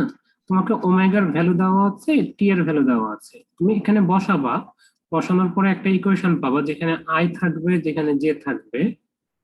ঠিক আছে, এটা তো তুমি মান হুম জানো না, হুম তুমি কি করবে তখন হচ্ছে না, এই এই ভি ভেক্টরটা তখন তুমি ভ্যালু বের করবা ব্যবহার করে। ঠিক আছে। হ্যাঁ, ঠিক আছে। এটুকুই, আর কিছু না। একই রকম ভাবে এর ক্ষেত্র, মানে এর ক্ষেত্র প্রযোজ্য হবে ওইটা। ঠিক আছে, হুম হুম, আচ্ছা, তাহলে মোটামুটি আমরা এগুলোই দেখলাম। আর এখানে হচ্ছে যে ডাইভারজেন্স কার্লের যেটুকু আছে ওইটুকু তোমাকে হচ্ছে যে একটু দেখাই দিই, ওটা বের করি। আর বাকি অঙ্কগুলো গিয়াসউদ্দিনের বইয়ে আছে, ওইগুলো করলেই হবে। হ্যাঁ, স্যার গ্যাসউদ্দিনের বইয়ের পিডিএফটা একটু দিন। হ্যাঁ আমি তোমাকে দিয়ে দিচ্ছি, আজকে দিয়ে দিব ওটা। এটা হচ্ছে যে আমরা তোমার হচ্ছে যে থ্রিডি ক্যালকুলাস যখন আমরা আলোচনা করি, আমাদের বইয়ের লাস্টে যে অংশটুকু আছে থ্রিডি ক্যালকুলাস, এখানে আমরা একটা সংকেত পাইছিলাম, সেটা হচ্ছে যে এরকম, তাই না? হুম এরকম হুম একটা, এরকম একটা, সরি, এরকম একটা সংকেত পাইছিলাম, এটাকে আমরা কি বলতাম, এটাকে ডেল। ডেল বলতাম, আবার অনেক সময় আমরা এটাকে ন্যাবলাও বলতাম। ঠিক আছে, হুম তো এটা মান, এটার একটা রাশি ছিল, এই রাশিটা কি, এই রাশিটা হচ্ছে এইরকম।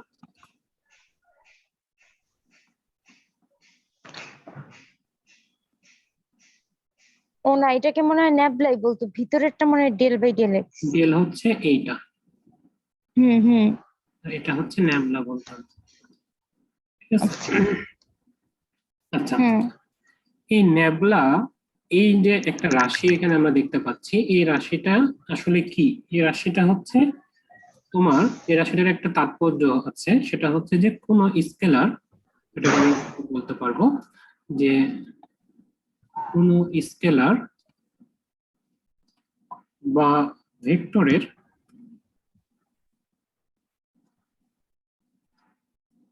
ভেক্টরের ত্রিমাত্রিক পরিবর্তনের হার,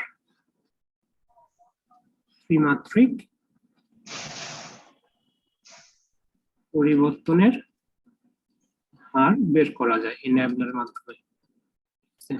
হুম হুম, আচ্ছা, এখানে একটা জিনিস একটু মনে রাখবা বা সাইড নোট আকারে লিখে রাখবা, এটা সেটা হচ্ছে যে এই যে ন্যাবলার যে পরিচয়টা আমরা পেলাম, এই ন্যাবলাটা আসলে তোমার স্কেলার এবং ভেক্টর, স্কেলার এবং ভেক্টর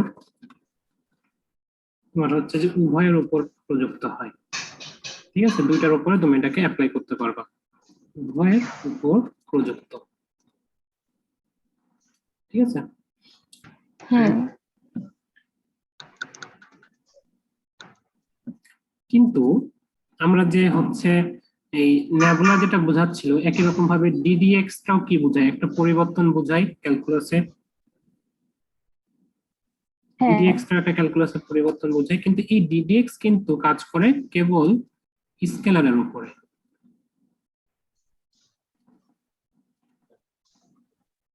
ঠিক আছে, এটা কাজ করবে কেবল স্কেলারের উপরে। আচ্ছা। স্যার একটু উপরে একটু দেন।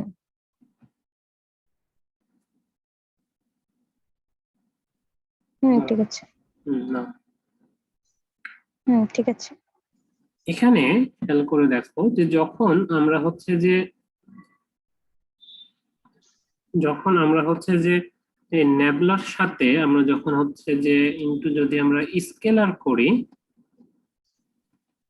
ঠিক আছে, যখন আমরা একটা স্কেলার রাশি নিই এটার সাথে যদি নেবলার ডট গুণন করি, তাহলে আমরা এখানে একটা ভ্যালু পাবো, যে ভ্যালুটাকে আমরা আসলে বলি হচ্ছে গ্রেডিয়েন্ট। ঠিক আছে, হুম বা বাংলায় যেটাকে বলা হয় হচ্ছে নতি। ঠিক আছে, হ্যাঁ এবং হ্যাঁ এই গ্রেডিয়েন্ট এই জিনিসটা আসলে সর্বদা কি হয়, সর্বদা এই গ্রেডিয়েন্ট স্কেলারের উপর প্রযুক্ত হয় বা স্কেলারের ক্ষেত্রে কাজ করে।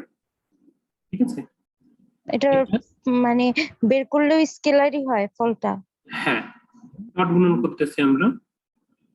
ঠিক আছে, আচ্ছা এটা হুম সর্বদা স্কেলার ক্ষেত্রে কাজ করবে।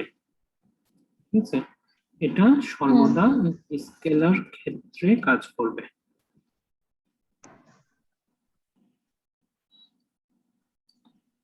এবং যেটা বের করে সেটা হচ্ছে যে যা ওই ক্ষেত্রের সর্বোচ্চ পরিবর্তনের হারকে নির্দেশ করবে। সর্বোচ্চ পরিবর্তনের হার নির্দেশ করে। সেটার মানে কি? মানে হচ্ছে যে তোমার এই যে আমরা পরিবর্তনটা হিসাব করতেছিলাম না, পরিবর্তনের হার, হুম এই পরিবর্তনের হার প্রকাশ করে। যখন আমরা গ্রেডিয়েন্ট যেটা বোঝাই সেটা হচ্ছে যে মনে করো এই পয়েন্ট থেকে এই পয়েন্টে আমরা যাচ্ছি, আমরা ঢাল নির্ণয় করি। ঢাল নির্ণয় করার সময় কি করি, যে এই পয়েন্ট থেকে এই পয়েন্টে গেলে কতটুকু পরিবর্তন হচ্ছে, হুম এই জিনিসটাকে আসলে নির্দেশ ঠিক আছে করে এই গ্রেডিয়েন্টটা। ঠিক আছে, আচ্ছা হুম এখানে আমরা যেটা করি সেটা হচ্ছে যে মনে করো যে এইটা একটা আমাদের নেবলা, নেবলার সাথে যদি মনে করো একটা ফাই আলোক ফ্লাক্স যদি আমরা নিই, আলোক ফ্লাক্স স্কেলার রাশি, তো এটা যদি আমরা এখানে নিই তাহলে দেখা যাবে যে এটা আমরা এভাবে প্রকাশ করতে পারবো, এটা সমান সমান বলতে পারবো গ্রেডিয়েন্ট অফ ফাই। ঠিক আছে, হুম হুম কিন্তু এই তোমার হচ্ছে যে স্যার এটাকে গ্রেড অফ 5 গ্রেড অফ, বলে মানে বলা হ্যাঁ হয়? গ্রেড অফ ফাই বলা হয় আর কি। ঠিক আছে, এটাকে গ্রেড অফ হুম ফাই বলা হয়। কিন্তু তোমাকে যদি মনে করো কখনো বলে যে এরকম ভাবে যে এইটা ডট হচ্ছে এই ভেক্টর, একটা ভেক্টর, এটাকে তোমাকে মনে করো যে বললো যে এইটাকে এমসিকিউতে এভাবে দিয়ে রাখলো যে এটাকে হচ্ছে গ্রেড অফ এ। ঠিক আছে, হুম এটাকে আসলে আমরা, এটা হচ্ছে আমাদের, এটাকে আমরা কখনোই বলতে পারবো না। ঠিক আছে, কারণ কেন? হচ্ছে কারণ হচ্ছে যে গ্রেডিয়েন্ট আমরা কোথায় পাবো, গ্রেডিয়েন্ট পাবো যদি আমরা নেবুলার সাথে একটা স্কেলার রাশি গুণ করি, তাহলে আমরা এখানে ইয়া পাবো, তোমার হচ্ছে যে গ্রেডিয়েন্টটা পাবো। হুম ঠিক আছে, আসলে হ্যাঁ একটা জিনিস খেয়াল করে দেখো যে আমরা একটা ভেক্টর রাশির সাথে যখন আমরা হচ্ছে যে এই গ্রেডিয়েন্টটা বের করতেছি, বা ভেক্টর রাশির সাথে কিন্তু আমরা স্কেলারটাকে গুণ করতেছি, তাই না? তার মানে আমরা কিন্তু এখানে হুম যেটা পাচ্ছি সেটা কিন্তু আসলে একটা ভেক্টর রাশি পাবো, ভেক্টর রাশি পাবো কিন্তু আমরা এখানে। হুম ঠিক আছে, হুম আমরা কিন্তু কারণ এখানে একটা 5টা ভেক্টর রাশি ভেক্টর। পাবো, ফাইটা হচ্ছে ভেক্টর। ফাই ভেক্টর হওয়ার হুম কারণে ভেক্টরের সাথে যখন এখানে তো আমার আই জে কে আছে, নেবলাতে আমাদের আই জে কে আছে। ঠিক হুম আছে, তাহলে আমরা এখানে একটা ভেক্টর রাশি পাবো। কিন্তু হুম যখন আমরা হচ্ছে যে ন্যাবলার সাথে যখন আমরা ভেক্টর রূপে আমরা যখন গুণ করতে চাইবো, তখন হচ্ছে দুই রকম ভাবে হিসাব হয়। সেটা হচ্ছে যে আহ, এইটার এই ন্যাবলার সাথে যখন হচ্ছে যে আমাদের ভেক্টরের গুণ করব আমরা, তখন পর্যন্ত তো আমরা স্কেলার গুণ করলাম। এখন যদি আমরা ভেক্টরের গুণ নিয়ে আসি তাহলে এখানে দুইটা ক্ষেত্র তৈরি হয়। একটা তৈরি হয় কি, একটা তৈরি হয় হচ্ছে আমরা এটাকে বলি হচ্ছে যে ডাইভারজেন্স। ঠিক আছে, আর আরেকটাকে বলি হচ্ছে আমরা কার্ল। হ্যাঁ, তো ডাইভারজেন্স হুম কোনটা হয়, ডাইভারজেন্স হয় হচ্ছে যখন এই নেবুলার সাথে যদি কোনো একটা ভেক্টরের ডট গুণন হয়, তখন আমরা সেটাকে বলি হচ্ছে ডাইভারজেন্স।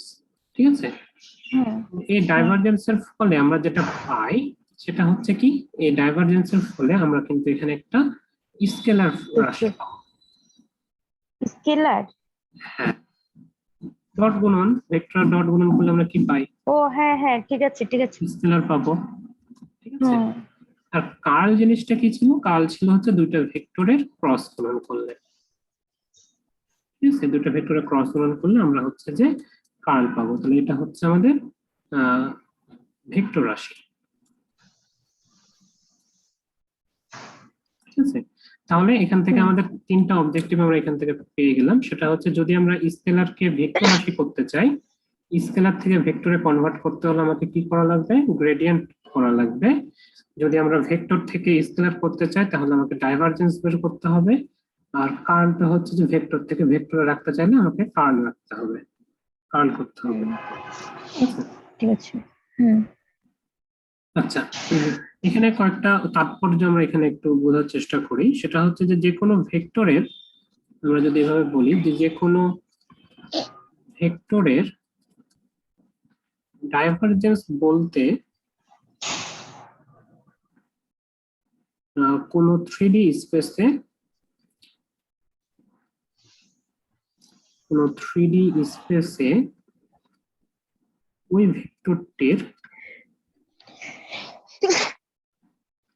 ভেক্টরটির অপসারিতা কিংবা অভিসারিতা বোঝায়,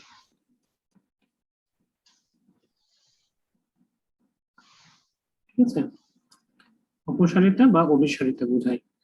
যেমন এখানে এই যে জিনিসটা মনে করো এরকম যে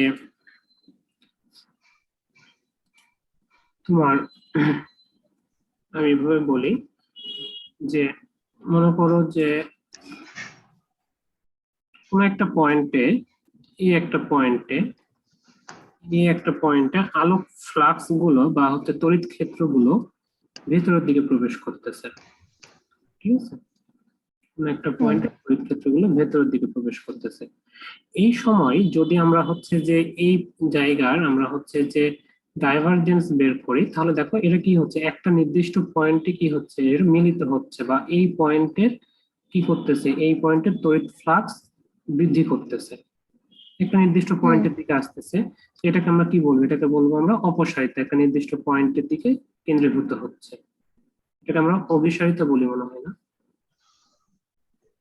যাই হোক, মানে একটা নির্দিষ্ট পয়েন্টে চলে আসে। তোমার হচ্ছে কনভেক্স আর কনকেভের যে ব্যাপারটা আছে, ঠিক আছে, মানে একটা তোমার হচ্ছে একটা নির্দিষ্ট পয়েন্টে এসে মিলিত করে, আর একটা হচ্ছে নির্দিষ্ট পয়েন্ট থেকে এটা চারদিকে ছড়িয়ে ছড়িয়ে যায়। দেয়। হ্যাঁ, তো এই অভিসারিতা অপসারিত একটা মানে অভিসারিতা মনে হয় একটা নির্দিষ্ট পয়েন্টে মিলিত করে, ঠিক আছে, আর অপসারিতা হচ্ছে চারদিকে ছড়াই দেয়। তো যখন এই পয়েন্টটা আমাদের পরিবর্তনটা তাহলে কি হচ্ছে, আগে মনে করো কিছু ছিল না, এখন একটা নির্দিষ্ট পয়েন্টে চলে আসতেছে, তার মানে এদের পরিবর্তনটা আমরা কি বলবো? পরিবর্তনটা হচ্ছে মনে করো গ্রেটার দেন 0। তার মানে কি হচ্ছে, নেট যে ফ্লাক্স সেটা কি হচ্ছে, বৃদ্ধি পাচ্ছে। এটাকে আমরা তখন পজিটিভ জিরোর বলবো। চেয়ে বেশি মানে হচ্ছে বলতে পজিটিভ যাচ্ছি বলে এখানে পজিটিভ, জিরোর চেয়ে বেশি। মানে আমি বলতে চাচ্ছি যে এই পয়েন্টে তোমার তড়িৎ ফ্লাক্সের ভ্যালুটা আস্তে আস্তে বৃদ্ধি পাচ্ছে, ঠিক আছে। তার মানে হুম এই হুম। টোটাল যে গুণফলটা সেটা কি হবে, 0 থেকে বড় হবে, আচ্ছা। ঠিক হুম। আছে, মানে অর্থাৎ ঠিক পজিটিভ, আছে। পজিটিভ আসতেছে। হ্যাঁ। ঠিক একইভাবে হুম যদি মনে করো যে এই পয়েন্টে থেকে এটা চারদিকে ছড়িয়ে যেত, তাহলে কি হতো, এদের পরিবর্তনটা তখন কি হয়ে যেত, পরিবর্তনটা তখন 0 থেকে কমে যেত, বা হচ্ছে যে নেগেটিভ পরিবর্তন হতো, হ্রাস পাচ্ছে, হ্যাঁ হ্যাঁ। ঠিক আছে। এই জিনিসটা এখানে বোঝানো হুম। হচ্ছে, যারা নেট ফ্লাক্স হবে তখন কি, নেট ফ্লাক্স হয়ে যাবে নেগেটিভ, ঠিক আছে। ঠিক আছে।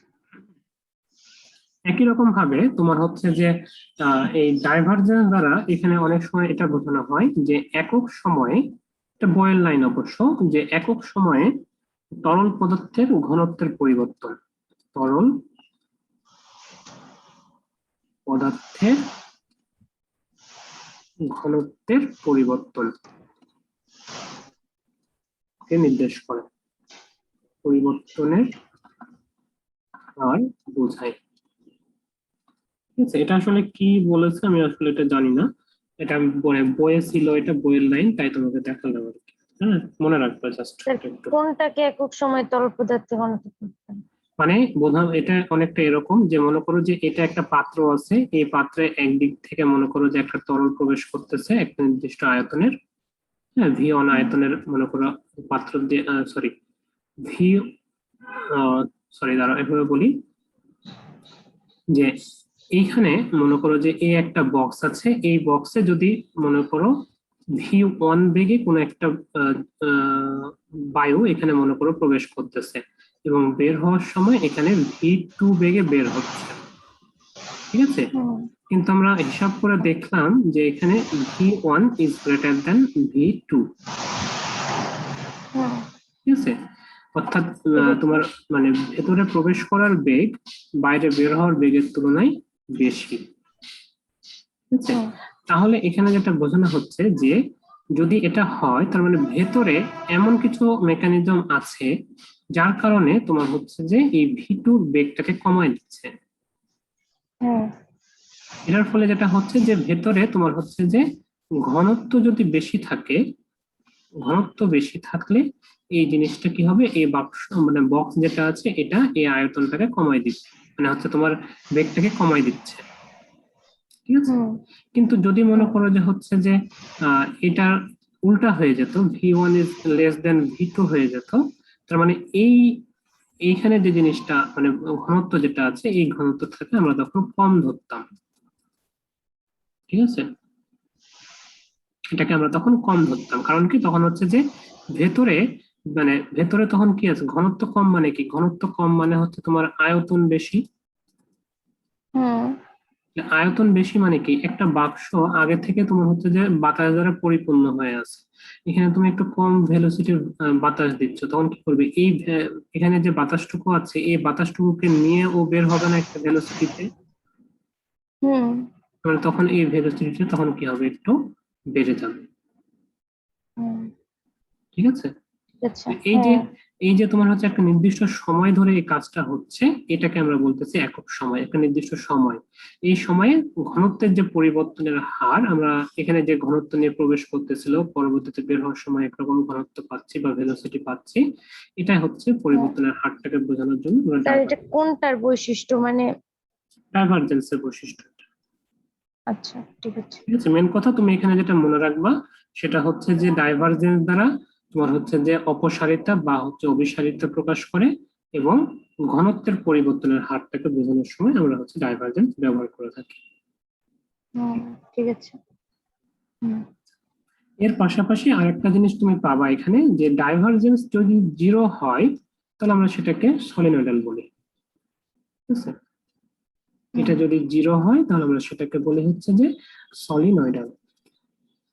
হুম এটা আমরা পরবর্তীতে দেখবো যে সলিনয়েডাল জিনিসটা কি না কি, এগুলো পরবর্তীতে আসবে। সলিনয়েডাল বক্র বলরেখা আসলে এটা একটু হুম এটা মনে রাখবে, জাস্ট হচ্ছে ঠিক যে আছে। যদি ডাইভারজেন্স জিরো আসে তাহলে সেটাকে আমরা বলবো হচ্ছে যে সলিনয়েডাল, হুম আচ্ছা। আচ্ছা, ঠিক আছে। এরপরে আমাদের হচ্ছে যে কার্ল জিনিসটা আছে, ঠিক আছে। কার্ল জিনিসটা হচ্ছে কি, যে কোনো একটা বিন্দুর সাপেক্ষে, যেটা একটু লিখে নাও, হ্যাঁ, যে কোনো একটা বিন্দুর সাপেক্ষে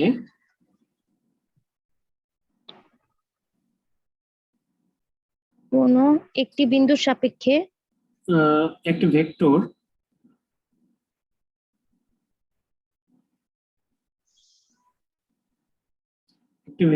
মোট কতবার দিক পরিবর্তন করে,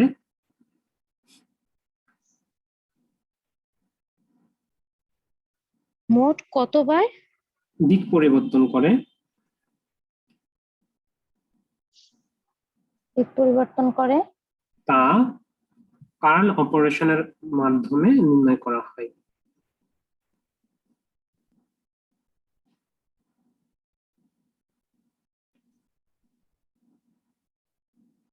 নির্ণয় করা হয়? হ্যাঁ, এরপরে দেখো এখানে সেটা হচ্ছে যে কার্ল মানে আমরা বললাম ন্যাবলার সাথে ভেক্টর গুণ, তাহলে এই যে ভেক্টর আমরা গুণ করতেছি এখানে, এটাকে আমরা বলবো হচ্ছে কার্ল অফ এ, ঠিক আছে। হুম এটাকে আমরা বলবো কার্ল অফ এ। যদি এই ভ্যালুটা কার্ল অফ এ এটা যদি গ্রেটার দেন জিরো হয় তাহলে আমরা বলবো যে এই রাশিটা বা এই ভেক্টরটা ঘূর্ণনশীল, ঠিক আছে। গ্রেটার দেন জিরো হলে নাকি জিরো হলে? না, গ্রেটার দেন জিরো হলে ঘূর্ণনশীল, ঘূর্ণনশীল। আর যদি তোমার হচ্ছে যে এ সমান সমান 0 হয় তাহলে সেটাকে আমরা বলবো হচ্ছে যে অঘূর্ণনশীল। এ সমান সমান 0 নাকি curl of A, nabla cross A সমান সমান? কার্ল অফ এ সমান সমান যদি 0 হয় তাহলে আমরা সেটাকে বলবো ও তোমার আচ্ছা, ঠিক আছে। অঘূর্ণনশীল। ঠিক আছে, হুম। মানে টোটাল এই জিনিসটার কথাই বোঝানো হচ্ছে আসলে। আর লেস দেন হলে? লেস দেন হলে বলা নাই কোথাও। ঠিক ও আছে, অঘূর্ণনশীল হুম, অথবা এটাকে আমরা বলি হচ্ছে যে সংরক্ষণশীল। দুইটা তথ্যই হতে পারে, হ্যাঁ। আচ্ছা, অঘূর্ণনশীল হ্যাঁ। ভেক্টর বলা যেতে পারে অথবা সংরক্ষণশীল ক্ষেত্র, ক্ষেত্র এই দুটো আসতে পারে। হুম। ঠিক আছে, মানে মেন কথা হচ্ছে যে এইগুলো কেন লাগবে, এইগুলো লাগবে হচ্ছে যে আমাদের প্রমাণের সাপেক্ষে যে এটা ঘূর্ণনশীল বা হুম। অঘূর্ণনশীল এটা প্রমাণ করো, তখন হচ্ছে আমাদের এই জিনিসটা লাগবে। হুম। ঠিক আছে, আরেকটা ঠিক আছে। জিনিস সেটা হচ্ছে যে কার্ল অফ এ এটা দিক কি হবে। ঠিক আছে, কার্ল অফ এ এর দিক এ ভেক্টরের সাথে লম্ব, এ ভেক্টরের সাথে লম্ব। ঠিক আছে, এবং এর পাশাপাশি আরেকটা গুরুত্বপূর্ণ তথ্য সেটা হচ্ছে যে ডাইভারজেন্স অফ কার্ল অফ এ এটার ভ্যালু কত হবে। ডাইভারজেন্স অফ কার্ল অফ এ বা কার্ল অফ এ এটার ভ্যালু কত হবে। এটার ভ্যালু সবসময় 0 আসবে। ঠিক আছে, এখন কথা হুম। হলো কেন কেন 0 আসবে। কারণ হুম। হচ্ছে যে এই যে ভেক্টরটা তুমি বের করতেছো, এই ভেক্টরটা তো আমরা একটু আগে দেখে আসলাম যে ডটের সাথে যদি ক্রস থাকে তাহলে 0 হয়। কারণ কি, কারণ এই ভেক্টরটা হচ্ছে কি, এই ভেক্টরটার দিক হচ্ছে পারপেন্ডিকুলার, তার সাথে যদি এটা করি তাহলে এটা পারপেন্ডিকুলারের কারণে এটা হয়ে যাবে তখন 0। হুম। ঠিক ঠিক আছে, আছে। হ্যাঁ। এই তো মোটামুটি এগুলোই। আর হচ্ছে তোমার তোমার এই কার্লের যে অঙ্কগুলো আছে ইসাকের বইয়ে ওইগুলো করলেই হবে, হ্যাঁ। হুম। আর মোটামুটি আমাদের এই চ্যাপ্টারটা আমরা এখানে শেষ মানে বলতে পারি। তারপরেও শেষ হয় নাই, আমরা হচ্ছে যে আরো যখন এক্সাম টেক্সাম দিবা তখন হচ্ছে যে আরো কিছু ম্যাথ পাবা, হ্যাঁ, আরো কিছু ম্যাথ তোমাকে করতে দেবো, তখন ওখানে গিয়ে কিছু কিছু ম্যাথ বোঝানো লাগবে আবার। ঠিক আছে, আচ্ছা, তো ঠিক আছে। ওইগুলো হচ্ছে যে পরীক্ষাতে দিব আমি কিন্তু, হ্যাঁ। হুম। পরীক্ষাতে তুমি যে এখন যেটা করবে সেটা হচ্ছে যে ধরো